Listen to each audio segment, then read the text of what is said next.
श्रीमान अध्यक्ष महोदय, विवेक और ज्ञान की मूर्ति निर्णायक मंडल और प्रबुद्ध श्रोतागण, आज की इस वाद विवाद प्रतियोगिता का विषय है मुफ्त की चुनावी रेवड़ियां देशहित में नहीं हैं। मैं विषय के विपक्ष में अपने विचार प्रस्तुत करूंगा। चुनाव से ठीक पहले राजनीतिक दलों द्वारा मतदाताओं को आकर्षित करने के लिए मुफ्त बिजली, गैस, पानी, मिक्सी, स्कूटी, मोबाइल फोन, बेरोजगारी भत्ता, वृद्धावस्था पेंशन आदि देने के वादे किए जाते हैं। मुहावरे के तौर पर इन्हीं को हम मुफ्त की चुनावी रेवड़ियां अथवा लोकलुभावन घोषणाएं कहते हैं। जिस प्रकार त्योहारों का मौसम होता है और शादियों का मौसम होता है, उसी प्रकार चुनाव का भी मौसम होता है। चुनाव के समय उम्मीदवारों को अपनी और अपनी पार्टी की मार्केटिंग करनी होती है। लोगों को भरोसे में लेना जरूरी है कि वे आपको अपना कीमती वोट क्यों दें। मेरी विपक्षी बंधु जानते हैं कि गरीबी और बेरोजगारी अभी भी देश की बड़ी समस्याएं हैं। सरकारों का यह कर्तव्य है कि वे गरीब लोगों का जीवन आसान बनाएं।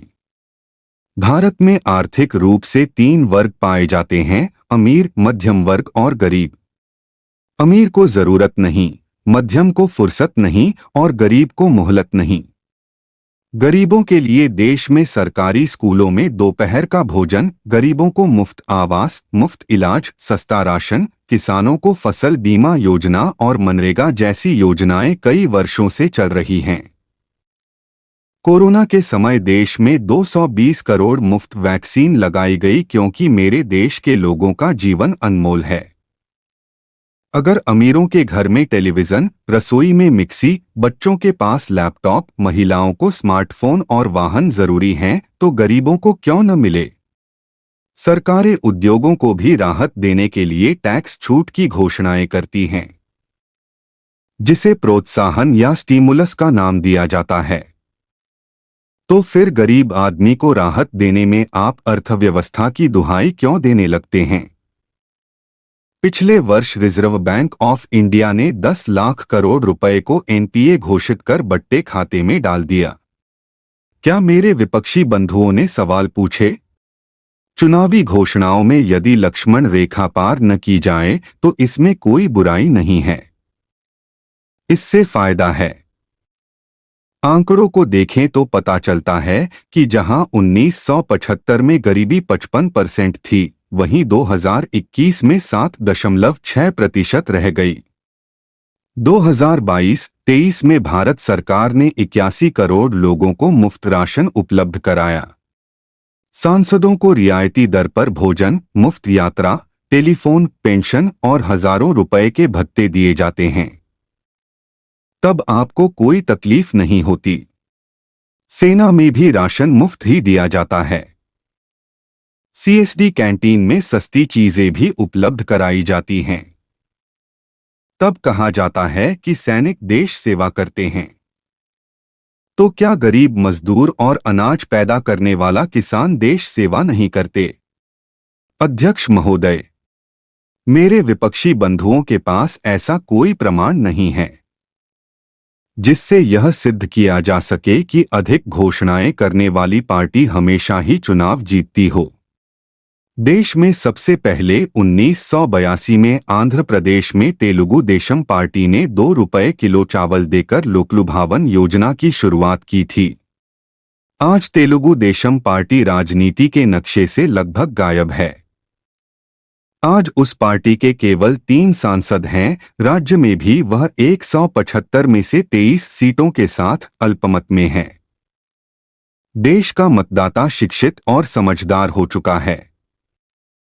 सन 2022 के गुजरात चुनाव में सबसे अधिक मुफ्त रेवड़ियों का वादा करने वाली पार्टी के मतदाताओं ने पार्टी को बाहर का रास्ता दिखा दिया। श्रीमान जी, देश की सबसे बड़ी पंचायत सुप्रीम कोर्ट की राय में चुनावी घोषणा पत्र में वादे करना भ्रष्ट आचरण नहीं है। भारत एक विशाल देश है, इसमें कई सामाजिक विषमताएं पाई जाती हैं। हमें निर्बल को साथ लेकर चलना है। आज भारत में 70% लोग साक्षर हैं, वे जानते हैं कि किसको वोट देना है। उनको खरीदा नहीं जा सकता। वेलफेयर स्टेट में सरकारों का यह दायित्व है कि वे अमीरों से टैक्स वसूल करें और गरीबों को राहत प्रदान करें। यदि समाज में समता होगी तो कानूनी समस्याएं भी कम होंगी। प्राचीन भारत में रामराज्य की कल्पना अवसर की समानता की अवधारणा है। अरस्तु और चाणक्य दोनों ने लोक कल्याणकारी योजनाओं के महत्व को रेखांकित किया है। यहाँ पर यह भी जरूरी है कि ये व्यवहारिक और अतार्किक चुनावी घोषणाओं जैसे लोन माफ करना, टेलीविजन देना और मुफ्त बिजली आदि पर नियंत्रण आवश्यक है। इसके लिए चुनाव आयोग को शक्तिशाली बनाया जा सकता है। संसद इस पर कानून बना सकती है। अध्यक्ष महोदय, इस संबंध में भारत के सुप्रीम कोर्ट द्वारा पहले से ही एक याचिका पर विचार किया जा रहा है। जनसाधारण को प्रचार माध्यमों द्वारा शिक्षित किया जा सकता है ताकि राजनीतिक दल मुफ्त घोषणाओं का बेजा इस्तेमाल न कर पाएं। हमारे शास्त्रों में कहा गया है कि जिस प्रकार सूर्य पानी की अधिकता वाले समुद्र से जल उठाता है और सूखे स्थानों पर बरसा देता है, उसी प्रकार से राजा को भी शासन करना चाहिए। जिनके पास अधिक है उनसे टैक्स वसूल करें और जिनके पास नहीं है उन्हें उपलब्ध कराएं। संविधान के अनुच्छेद 282 के अनुसार केंद्र व राज्य सरकारें जरूरतमंद लोगों को मुफ्त सुविधाएं दे सकती हैं। सरकार देश के गरीब तबके को मुफ्त में इलाज उपलब्ध कराने के लिए आयुष्मान भारत प्रधानमंत्री जन आरोग्य योजना चला रही है।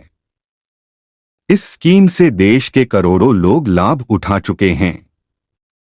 इस स्कीम के जरिए सरकार लोगों को 5 लाख रुपए तक का इलाज मुफ्त में उपलब्ध कराती है। अंत में मैं इस निष्कर्ष के साथ अपनी वाणी को विराम देता हूं कि लोकलुभावन चुनावी घोषणाएं देश हित के विरुद्ध नहीं हैं। क्या बुरा है कि वंचित के घर पर भी छत हो? क्या बुरा है कि गरीब के सर पर भी छत हो? बदनसीब के चूल्हे में भी 2 वक्त आग जले, उसके बच्चे भी जाएं स्कूल और कॉलेज। महरूम के घर भी शाम हो तो चिराग जले, गरीब के घर भी अंधेरा हो तो चिराग जले। कृपया कमेंट्स में अपनी राय जरूर लिखें। मुझे ध्यानपूर्वक सुनने के लिए आपका बहुत बहुत धन्यवाद।